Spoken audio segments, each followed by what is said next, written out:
মামা, ও মামা, এই দুপুর বেলায় গাছতলায় বসে খাতা কলম নিয়ে কি করছো? প্রেম পত্র লিখছো নাকি? ধুর মিয়া, তোর মামার ক্যারেক্টার এত নিচে নামিনি। আমি পৃথিবীর সবচেয়ে বড় সমস্যার সমাধান খুঁজছি।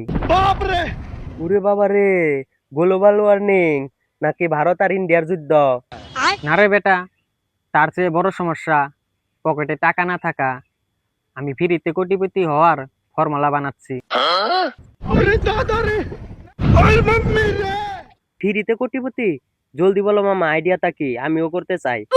শুন তাহলে, আইডিয়াটা একদম স্পেশাল। এই যে আমরা রাস্তার ধারে গাছতলায় বসে আছি না, এখানে আমরা একটা সাইনবোর্ড লাগাবো। মাত্র 10 টাকায় ভবিষ্যৎ বলা হয়। কিন্তু মামা, তুমি তো জ্যোতিষী না, তাহলে মানুষের ভবিষ্যৎ বলবা কিভাবে?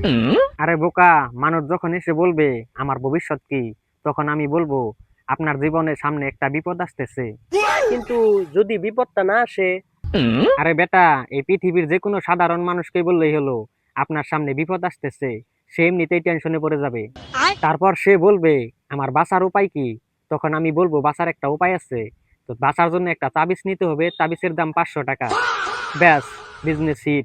ওরে মামা, তুমি তো জিনিয়াস। আচ্ছা, একটা ট্রায়াল দাও তো। মনে করো আমি কাস্টমার, আমার ভবিষ্যৎ বলো। তাহলে তোর হাতটা দে। উফ, তোর হাত তো বলছে তোর কপালে আজকে শনি নাচছে রে বাগিন। তোর খুব কাছের মানুষ আজকে তোকে চরম ধোকা দিবে। আজ তুই ব্যাপক মার খাবি।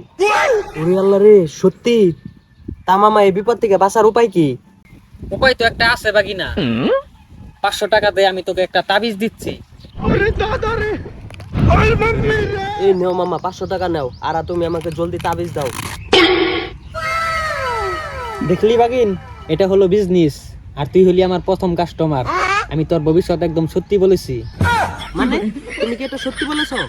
এই যে তোর সবচেয়ে কাছের মানুষ, মানে আমি, তোকে ধোকা দিয়ে 500 টাকা নিয়ে নিলাম। ভবিষ্যৎ মিললো তো? ও, তার মানে তুমি আমার 500 টাকা মারার জন্য এই নাটক করেছিলে?